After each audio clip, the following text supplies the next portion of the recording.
Knittress, and this is my channel on the internet where I like to talk about yarn. You can find me on the internet most places as Andi The Knittress, also as The Naughty Knittress, and my website, theknowttyknittress.com. This is episode 54, I do believe, and it is, I think it has been, it's coming up on my 6-year podiversary. Yeah, that tracks about right. I'm like episode 54. Usually get about 9 or 10 episodes a year, so yeah, I think so. Maybe not. 20, 21, 22, 23, 24. Oh, it might be my 5 year. I will have it in here. It's either my 6-year or my 5-year podiversary coming up here in February. I will have to go back and look whether I started in 18 or if I started in 19 because I can't remember. Either way, I'm pretty sure I started it in 18. Yeah, because we moved in 19 into our house. So yes, so that would mean 19, 20, 21, 22, 23, 24. It's my 6-year podiversary coming up. Happy that you guys could see how I do my math on my fingers. Anyway, it has been a little while since I filmed an episode, and I thought that I would carve out some time today and kind of do that. So let's start with what I am wearing. I have on my Pengono by Stephen West. It's one of my favorites. This one is a little bit modified from the original pattern. I traveled the welts down the front because I really enjoyed them, and I also did it at a smaller gauge so that it would be a little more form-fitted than my other one, which is a really giant robe type sweater. I wanted this one to be a little more cropped, a little more fitted, and it is so. The other thing that I have on, which I'm going to be taking off here in a second because I'm kind of warm, this is the Shadowsinger Showl by Worsted Wolf, I do believe. Yeah, I think so. And this is made out of Elemental Effects Cormo, and it was knit for me by my friend Amber, who is Waning Gibbous Creations, and I love it. It's kind of really neat. It's after Court of Thorn and Roses. That's where the Shadowsinger part comes from, and it's meant to kind of look like a pair of wings on the back. I will pop in a picture up here kind of me in it in a different way, but I like to kind of just wrap these tails around and overlap them here just like a lovely little cowl and have it up on my neck, stay nice and snugly warm, but currently I am too warm, so I'm going to take it off. But this color is called Citron, and it's one of my favorites, and I just love Cormo because it's super bouncy. We have a little bit in stock in my store. It is discontinued though, so I'm going to be sad when it's all gone. So that is Shadowsinger Showl. So it's like a shawl, cowl, showl. Yeah, so let's go into FOs first. I don't have very many. I have been super busy with the store. It has been absolutely wonderful. I will get into that a little more in life stuff and shop news after we're done with the regular parts here. So I have just a couple of FOs. This is one of them.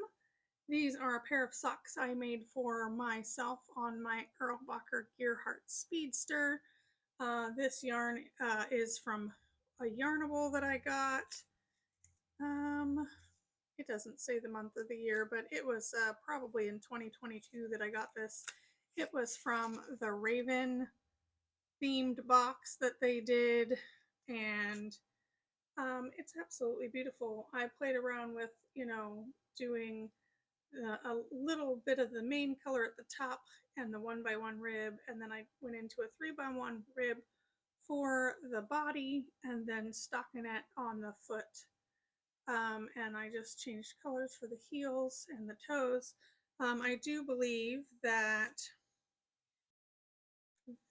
the contrast color was 50 grams, which was plenty for me to do heels, toes, and cuffs with, and a decent size cuff. So yeah, here it is on a foot. Just to give you, I pushed the pom-pom in there. I like to put a pom-pom on top of my little feet here just because I think it looks cute. Anyway, so there is that. Everything's a little blown out in the shop just because of the lighting in here. We try to have it as bright as possible so that people can see the colors of the yarn. So I did have some yarn left over from knitting these two socks, and I made, let me move my coffee so I don't spill it, I made a little hat. So I used the remainder of the contrast color to do a band, and I think I used like all of this yarn. Maybe there might be a little bit left, but yeah, this is just a 1x1 rib hat that I made on the Earlbacher at half pitch, and half pitch meaning I set the ribber needles to go in between all of the cylinder needles, meaning I doubled the amount of needles that were in work on my cylinder. So instead of 64 stitches, there was 128 stitches in this hat. And then at the top, I just slowly decreased by taking out a set of the ribbing needles and cranked a few rows, and then took out the remainder of the ribber needles and then cranked a little more, and then took out half of the cylinder needles and then cinched it all, and I have this cute little hat. So I thought that that was pretty cool way to use up that yarn. It had been staring at me on my shelf where I keep my yarn stash at home, and I just wanted to use it up. So yeah, those are two FOs that I did on my Earlbacher. And then I have one other FO that I finished. Meet Punky Bee Rooster. This is my emotional support chicken that I made. I held fingering weight triple because the pattern calls for worsted weight, and I couldn't be bothered with looking for worsted weight because I have mostly fingering weight. So I just pulled some yarn out of my stash and scraps, and a majority of this is left over from my 2022 advent from Pretty Twisted Yarns. I made leggings out of that yarn, and so a lot of this was the leftovers, and I held it triple, but I also, you can see there's like a touch of brown throughout there. I did have a one skein of like a neutrally brown that Bobby, my husband, had dyed in the beginning when he was playing around with what is that color? Is it lichen? I don't know. There's like a olive. Maybe it was olive. I don't know. There's a dye that he uses, and if you don't, you have to pull the yarn out just so, or else it turns brown, or like you have to have enough citric acid. But anyway, it was at a time where he was playing around, figuring out the formula and such that he liked best, and I ended up with a few mini skeins of like tans and neutral colors. So I used that held with some bright colors to make Funky Brewster. So this is just a super squishy emotional support chicken. I absolutely love him. He kind of chills out here in the store, and some people will pick him up and carry him around and just kind of go shopping with him. It's kind of fun. I I loved making this so much, and I have a hashtag for it on Instagram, uh, hashtag emotional support chicken along, because I just wanted everybody to join in with me in making them. And I said that I might do prizes or something like that. Well, I decided that I'm going to because I just absolutely love all of the chickens. And I did have in my stories that I would announce a winner this time, but it has come to my attention that Mr. Johnny Bow over in Maryland, the husband of Aquila, a lefty knitter, um, he's kind of been getting razzed because he said that the chickens were creepy. And so everybody's kind of come for him. And so his parole officer said that he should donate a prize to the give along or the chicken along. But he's contacted me and said that he's going to make a prize for one of the winners of the chicken along. So I figured I'd make that announcement, and then on my next episode, I will pull some winners. So that gives you guys all a little longer to maybe enter the chicken along and get some prizes, and I'll put together a few little gift packages, and I'll probably pick a couple of winners because I just love that everybody's kind of been knitting on these. Now, this is the Emotional Support Chicken by Knitting Tree LA. The original pattern was a little bit hard to navigate, I would say, if you were a newer knitter, just because it was just a confusing layout. But they have since updated that pattern, so it should be a little easier to follow along right now. And the pattern itself calls for worsted weight yarn, and I just use scraps. But I mean, you can kind of use whatever you got. Just use an appropriate size needle. And I say this because I am following the exact same instructions for a tiny chicken. And it's, this is going to be the tail feather of a tiny chicken, and I'm following the instructions. I just went down to a small needle size for fingering weight held singles. So eventually I will get this tiny chicken all finished and put together, and Punky Brewster will have a little buddy called Mick Muffin.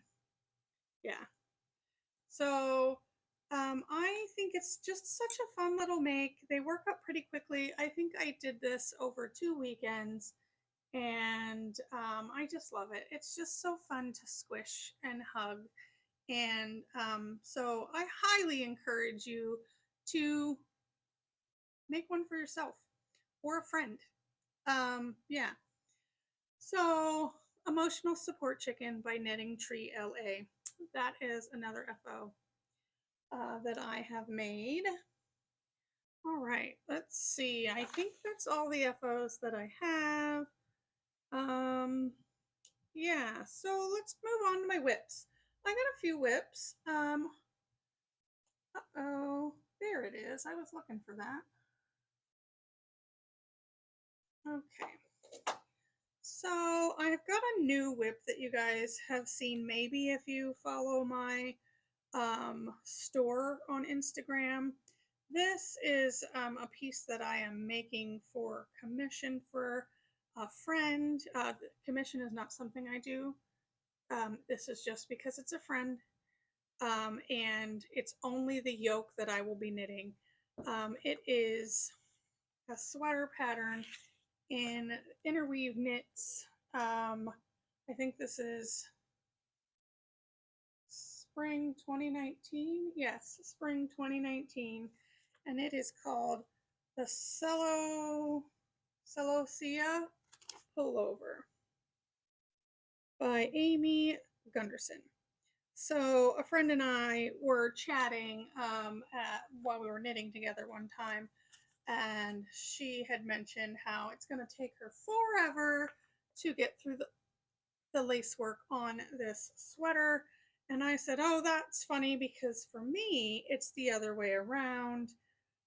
It takes me forever to get through the stockinette, and the yolks usually fly by really, really fast. So that led to me doing this yoke for her.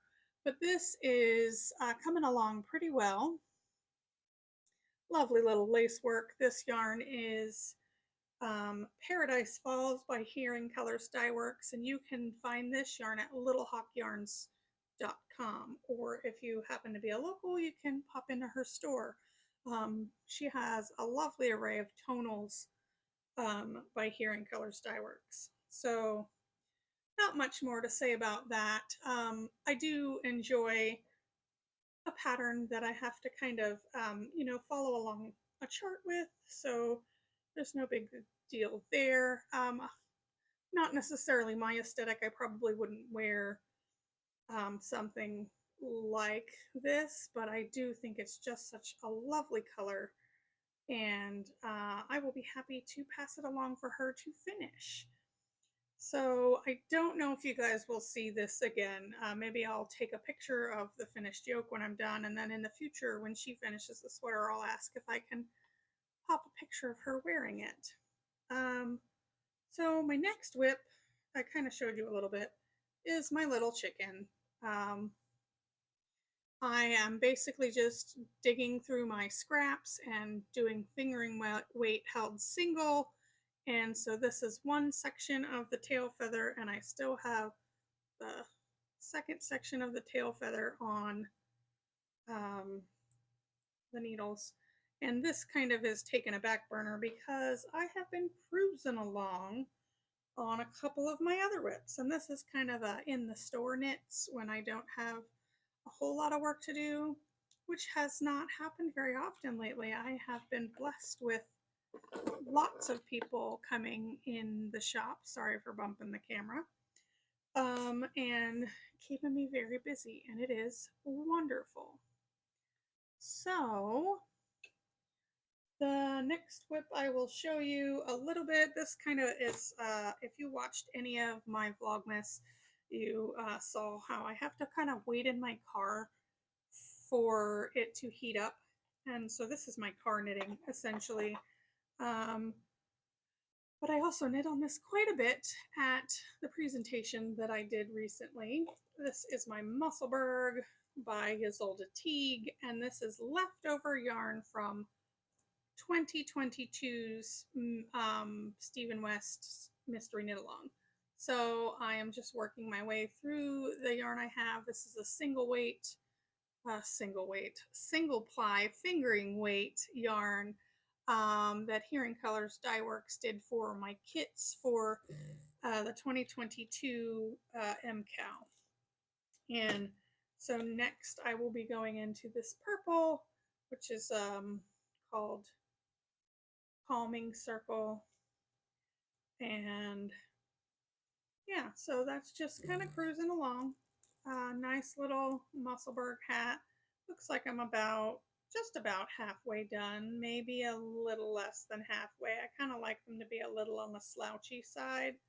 So yeah. All right. The next whip that I have is my 2023 Stephen West Mystery Knit Along. And I have worked on it a little bit. I finally finished clue 1, and I am on to clue 2, and I am tangled here a little. There we go. Let me set this off to the side and kind of show you guys.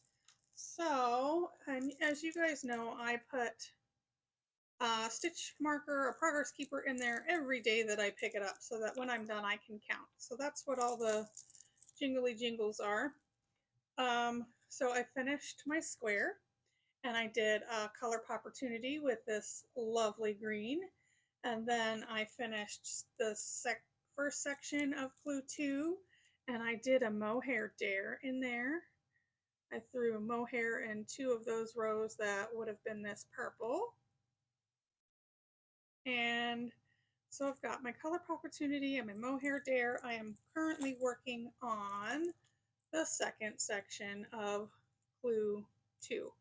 So slowly, I have until October to finish it. It'll be done before then. I'll probably really get cruising on it like in August or September. So I'm happy with how that is coming along.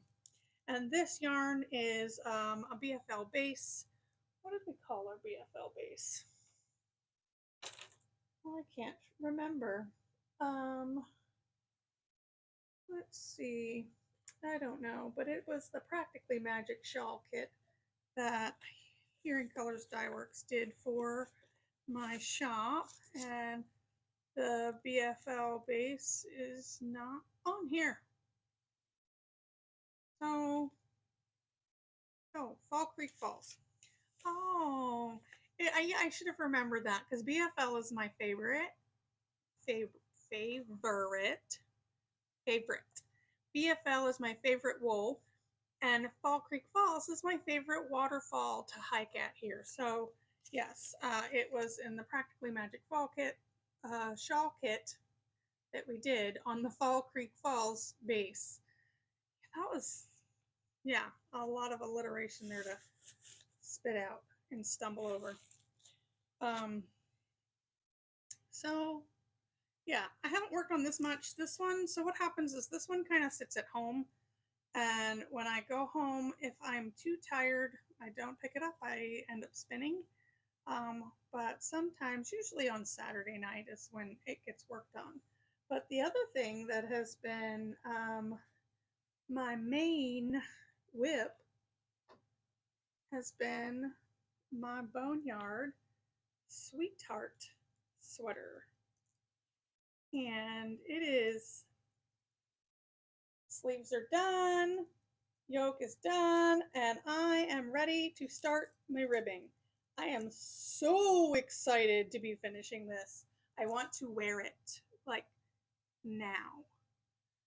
I did have to rip out one of these sleeves because for some reason when I got to the color work on the sleeve, I must have been like super relaxed because that color work was so loose. I am an English knitter, and when I do color work, I do one in each hand, so English and continental. And I hold my dominant color in my continental hand because it tends to be a little looser, so it pops out a little more. But apparently I was just really relaxed. And so these little ghosts that are on the sleeve here are supposed to be smaller than the ghosts on the yoke. And the first go round, the ghosts on the sleeve were like about 4 or 5 rows taller than the ghosts on the yoke. And now you can see that the ghosts on the sleeves are shorter, like they're supposed to be.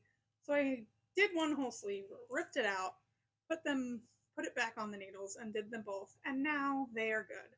And this falls just at my wrist, so like a nice bracelet length cuff. And I am ready to start doing the ribbing because I like my sweaters cropped because I wear them with dresses or high-waisted pants a lot. So I am excited to have this done. This yarn is Roan DK by Primrose is the main color. And then I have the Roan the Primrose Sport is that green. And then the black and the white are both Forbidden Fiber Co. her BFL base. So just a lot of love and a lot of squish and bounce in this sweater. And I'm really excited to be able to wear it. So I will likely have it on the next episode. Now, I did an I-cord for this neckline. And originally, I cranked an I-cord on my little tiny I-cord machine, and it's a 4-stitch I-cord machine by Prim, and I think I had to cast on like 208 stitches for the neck. So I did the I-cord 208 stitches, picked it up, knit it. It was a little snug when I pulled it on my head, like had to take my glasses off to put it on to try it on. So I didn't love that, so I ripped it out and redid it to an I-cord bind off, which was gave me a little more room. So see, now it's definitely a nice I-cord, and when I did the I-cord bind off, it was a 3-stitch I-cord bind off, and it just was nicer. Now, unpicking that original I-cord that I made, because I made an I-cord and then I picked all the stitches up off of the I-cord, so I had to literally pull the yarn through every stitch to like every time the whole length of the yarn had to pull through all the stitches. So by the time I got all the way back around to the beginning, I was pulling gobs of yarn through, and it took like a whole evening and a whole morning to get done.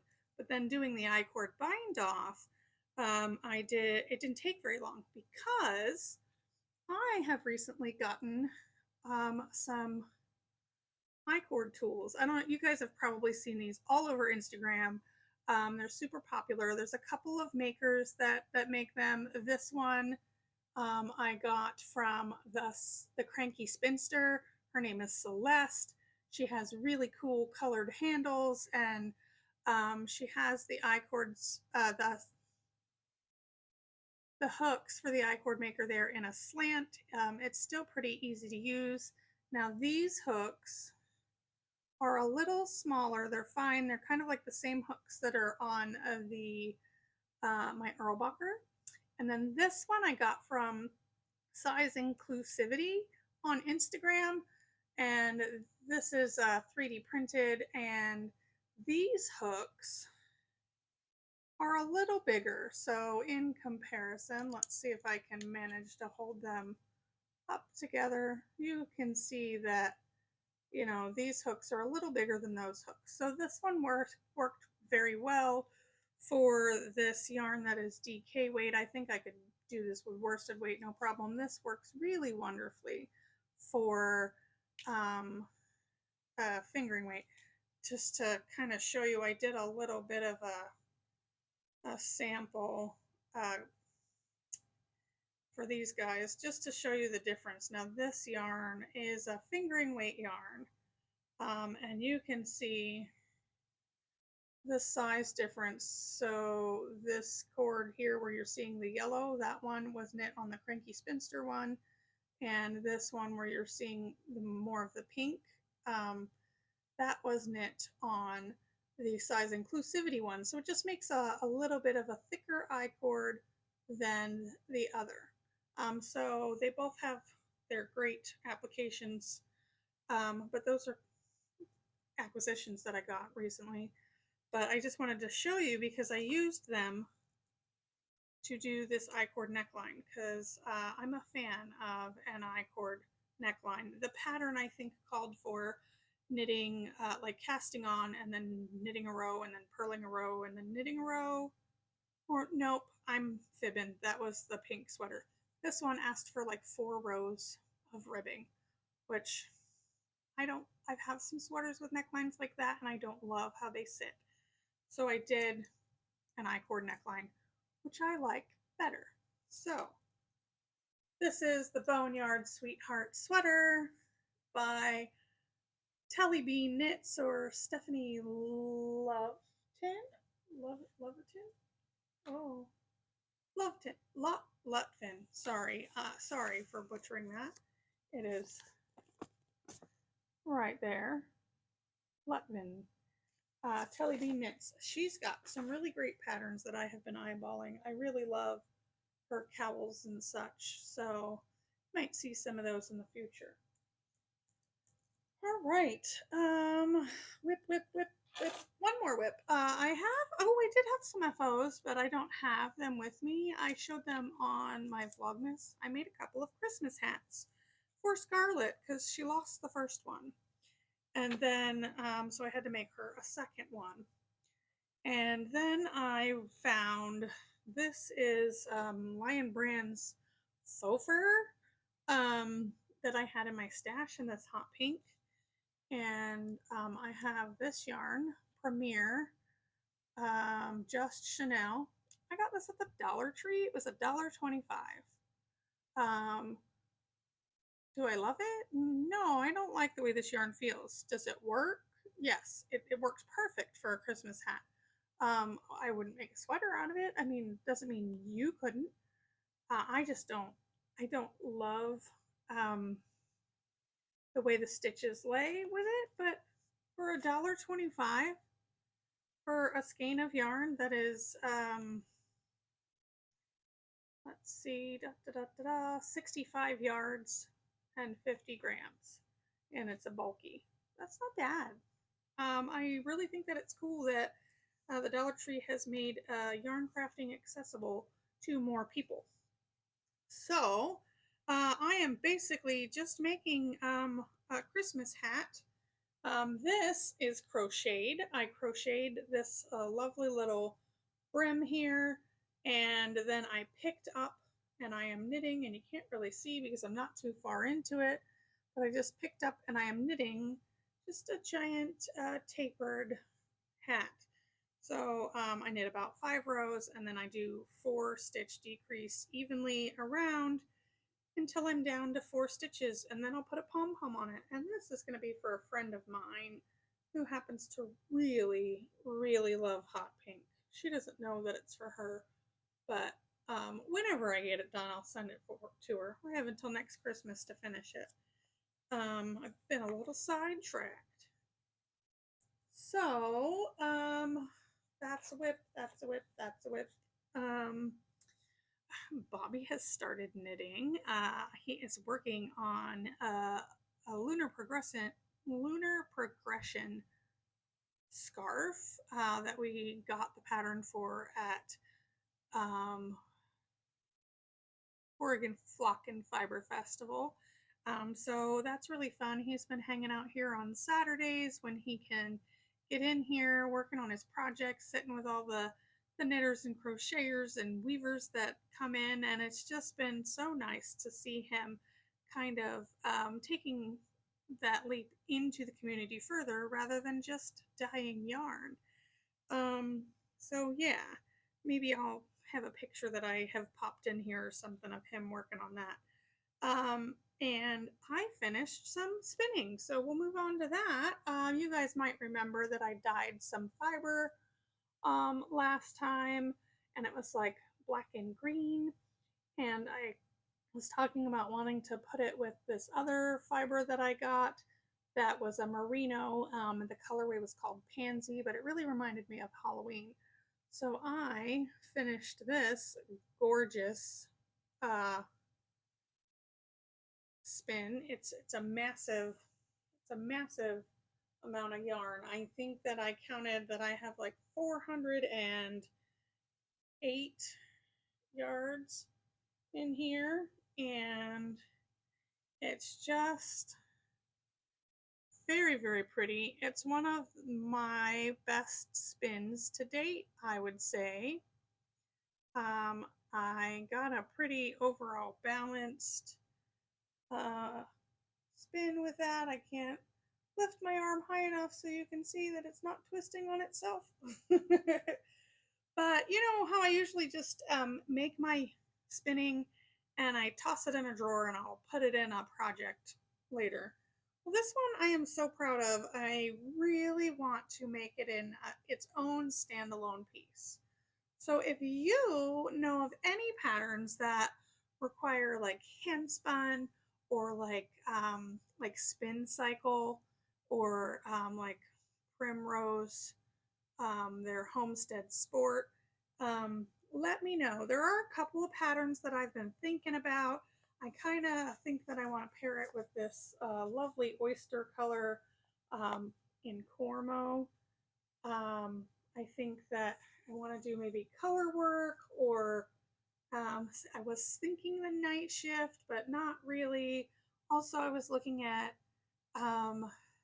there's an Alpine Ridge cowl, but aesthetically, I don't know that I would wear that. I really am into the cowls though, that are like the kerchief cowls, you know, where they look like a shawl point in the front, but they stay on your neck. So if you know of any patterns that would be good for these guys together, just send me a message on Instagram, and I would love to hear your ideas for that. This is about 8 ounces and 8 yards, I think, and so it's a good, decent amount. Some have suggested that I put it like in a sweater. I don't want to cast on another sweater right now because I have to finish that sweater, and I have to make a sweater for Bobby because poor man, poor man has lost quite a bit of his size lately. Like, uh, he's gone down a couple of pant sizes, and all of the sweaters that I have made him in the past were for his bigger build, and now they don't fit him. They're just like saggy, floppy sweaters on him, and they don't look well. So I am going to sort of surprise him. He knows I want to make him another sweater, but I'm going to cast it on sooner rather than later and make him a new sweater here pretty swiftly. So I don't want to use that in a sweater. I'd rather have this as a shawl project for background knitting. And as for all my other whips that I was doing the Clear Our Whips last year, I think I decided I'm going to frog a lot of those because if I didn't pick them up this year to make them, then I probably don't actually want them a whole lot. Yeah, I don't know. Like, I was thinking about specifically my bat sweater that's a bottom up. It's in colors that I love, but if I was as super excited about that sweater as I am this Boneyard Sweetheart sweater, I would have already picked it up and I would have completed it.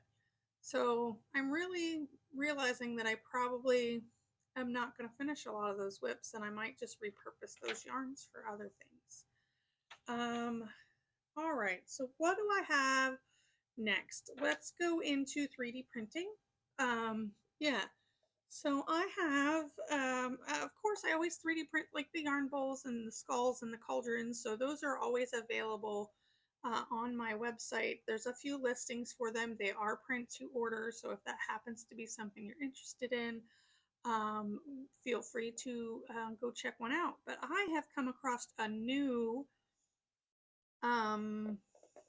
designer, I think is what they're called, a new designer, a 3D printing designer person, and they have a lot of cool things that are like have knit print on them, because I've showed you guys the other ones that have like the crochet print, like the body 3D, where this looks like it's crocheted. But and this is it's like a little secret magic ball with magnets to put stuff in, and so that looks like it's crochet, and that is by a gentleman called, his name is Body 3D on Instagram and his Patreon. But I have come across another one. It is IK 3D, and he does knit print things. So I have been loving all of the things that I'm getting from them, and it's this cute little box that you can put stuff in, and it's got some magnets in there, and so you can just put like your little notions and whatnot in this little box, and it looks like it's knit print. So I have printed a couple of these for the shop. These are not listed online, they are just in the shop. And the other thing that I printed out from him was this really cool heart vase. These are in my window on display to kind of help me decorate for Valentine's Day. And I thought it was really cool because they're just slender. They don't take up a lot of space. They fit right in my windowsill. I got some cheap little flowers from the Dollar Tree. And I put a few like of those pebbly rocks that they have there. Like, I think they're for fish tanks in the bottom, so it's weighted because this is really lightweight plastic. And so I have these nice little frames that I printed out, or not frames, vases that I printed out for my display. So that's kind of what all I've been doing 3D printing. I haven't really been exploring it too much because I've been working and my 3D printers live at home. So yeah. Shop news. So I have, I did, my town has this thing, it's called Pitch Night. And basically, you go and you pitch your business in front of a bunch of people from the community, and you have the potential to win some money. There was a first prize, second prize, third prize, and there's 6 contestants. Um, and you go and you do um, you give your presentation, and they ask you some questions, and then you answer them, and then you find out if you can win. So I guess there's like 150 people that signed up to do it, or 150 businesses that signed up. Was what my husband said that that's what he had heard. I don't know how accurate that is, but anyway, they only picked 6 people, and I was one of them to pitch, and I was very nervous to do it. But the really cool thing about this program is that they give you a coach, and you meet the other contestants that are doing it, and it's really just like a lot about camaraderie and supporting our small town entrepreneurs. And it was very, very empowering. It was put on by Umpqua Growth Talks. Umpqua is the valley that we live in, because that is the name of the river that runs through our valley. Um, and it just was a super confidence building experience for me to talk about my business in a way that incited like passion and creativity in other people. So I just really thoroughly enjoyed that. I did not win they for second or third prize. There was some really steep competition that I was going against, but I did win crowd favorite. I had so much support from my local community. Everybody came out and they cheered me on. And so that was super exciting. And now I'm going to take the funds that I won for that, and I'm going to expand a little bit of my tool selection, bring in some more colors kind of in the basic staple lines that I have in like Barocco vintage, and maybe look for some more cottons. Um, and then I'm getting a new sign put on my building, because currently, when you drive down the street and you look for my business, you have to look in the window, because that's where my banner is. Because the sign on my building still says Cup of Joe. And so it kind of is confusing for some folks.